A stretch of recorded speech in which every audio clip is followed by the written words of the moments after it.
Yo mga tol, update tayo dito kay Senator Bato de la Rosa. No, nasaan na po ba si Bato de la Rosa?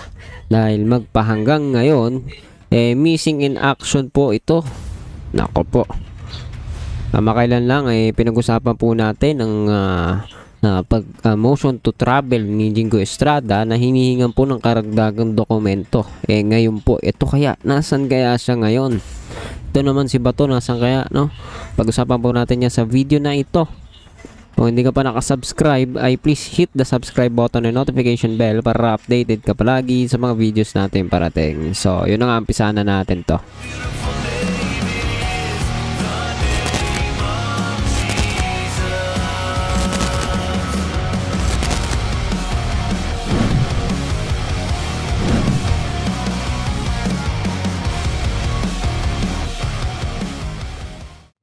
So, ayan na nga mga tol. Malinaw po na ayon sa mga balita, missing in action pa rin po itong si Bato de la Rosa. No? Yan po yung sa Senado. Matapos ang balitang may arrest warrant na siya mula sa ICC, tila hindi na po ito, no? Di umano makita, matagpuan. Sige po, panoorin po natin yung kompletong detalye patungkol po sa pag-absent ni Senator Bato. Senator Ronald Bato de la Rosa sa Senado matapos ang balitang may arrest warrant na siya mula sa ICC. Hindi naman ito ikinatuwa ni Senate President Tito Soto. Ang detalye sa agenda report ni Hannah T. Nananatiling absent si Senator Bato de la Rosa sa Senado. Kasunod ng lumitaw na report ng Ombudsman tungkol sa di umano'y ICC warrant laban sa kanya, hindi pa nakikita sa Senate si de la Rosa kahit sa kanyang opisina. Siya dapat ang dedepensa sa budget ng Department of National Defense pagdating sa plenary debate, kabilang ang sa ibang national agencies gaya ng PIDEA at Dangerous Drugs Board. Pero humalili sa kanya si Finance Committee Chair Win Gatchalian. Sabi ni Senate President Tito Soto, hindi sila nagkakausap ni De La Rosa. Pwede po yun, SP? Oh, yeah. Malalaki na sila. It's their own lookout. Ano yung absent siya? Yun ang markings. Absent yun. Absent. From November 10, November 11. Hindi raw sang-ayon si SP Soto sa absences ni De La Rosa sa gitna ng dapat sanay pag-defend niya sa D&D budget. Kung hindi mo kaya, hindi mo dapat hiniling na makuha mo yung chairmanship niya. Especially vice chairmanship ng budget, national defense. Napakahalaga eh. Babalikan pa ni Soto ang Senate rules kung may sanctions bang dapat ipataw sa senador, pero base sa kanyang recollection, wala pa raw siyang nakikitang ipinapataw kaugnay ng Senate absences. Una nang binanggit ni De La Rosa na posible siyang humingi ng tulong sa Senado sakaling magka-ICC warrant laban sa kanya. Si De La Rosa ang nooy PNP chief ng ilunsad ni dating Pangulong Rodrigo Duterte ang kampanya kontra droga. Nasa tahik na ngayon si FPRRD at nahaharap sa crimes against humanity charges. Pero posibleng limitado lang daw ang proteksyon ng Senado kay De La Rosa, lalo na't international tribunal ang maghahain ng warrant, hindi local court. Sa huling monitoring, hindi pa rin kinukumpirma ng ICC kung totoo ba ang warrant of arrest laban sa senador. Para sa agenda, Hannah T. Billionario News Channel. Naging mainit ang Okay guys, so narinig naman po natin yung balita patungkol kay Senator Bato de la Rosa, no? Talagang mukha pong merong malaking question po dito sapagkat hanggang ngayon ay hindi na po siya natatagpuan. Siya po ay nag-a-absent na. Malinaw po na merong nagaganap, no? Kasi kamakailan no, ibinalag po natin, nag-komento po tayo, nag-react po tayo dun sa isang balita patungkol sa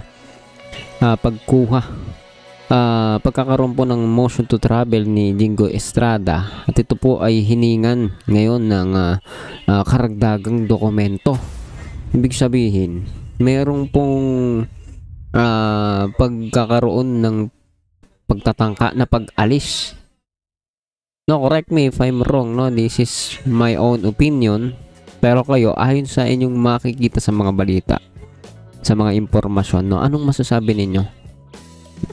Si Bato hindi po matagpuan ngayon. Si Jinggoy tila lalabas at hiningi na lang ng karagdagang dokumento. Mukhang naghihigpitan. Pero itong kay Bato, no, tingin niyo nandito pa kaya si Bato? No, at kung ganito po ang kalagayan ng number 1 na DDS sa bansa po natin, paano na po yung mga sumusuporta kay VP Sara Duterte? No, sa tingin ninyo may pag-asa pa kaya ang mga DDS ngayong isa-isa na po itong tila nagpupulasan at hinuhubaran upang makita yung kanilang mga itinatago sa kung saan man parte nila. Ako po. Ngayon po, no? Paano po ba yan? No? Sabi po dito sa comment, nagsasanay na iba't ibang lugar na mapagtaguan. Nagpa-practice daw. Comment po ito nung isa. Bring it on para makapagtago na. Mga comment po nila yan, ha. Atapang tao si Sir Bato, nagpapagupit lang kaya absent. Ano na, sobrang na yung joke mo na yan, ha.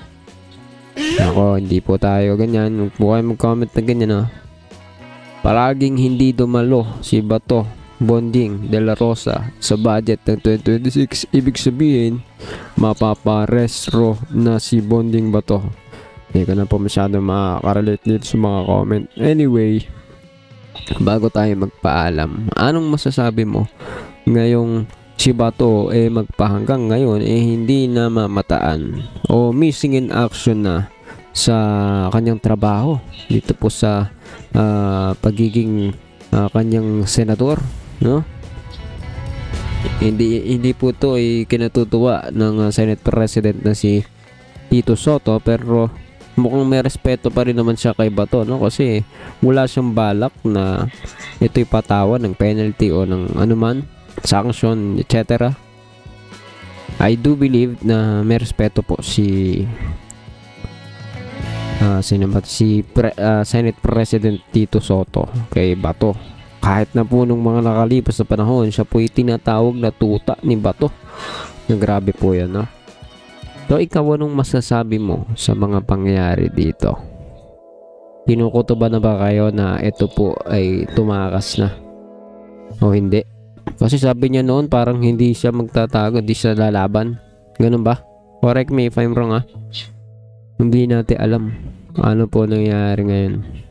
Nagkakaroon na po ng takot ang mga dating hindi po natatakot at nagsasabi na bring it on.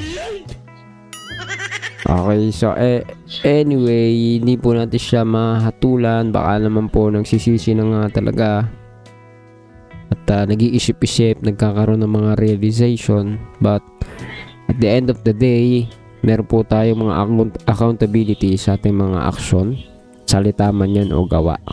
So ikaw, anong masasabi mo sa pangyayari na ito? Comment down below. Pag-usapan natin yan sa comment section. And please do not forget to hit the subscribe button and notification bell para updated ka palagi sa mga videos nating parating. Napakalaking tulong po ng pagsasubscribe ninyo para makapagpatuloy tayo. See ya ulit sa susunod na video.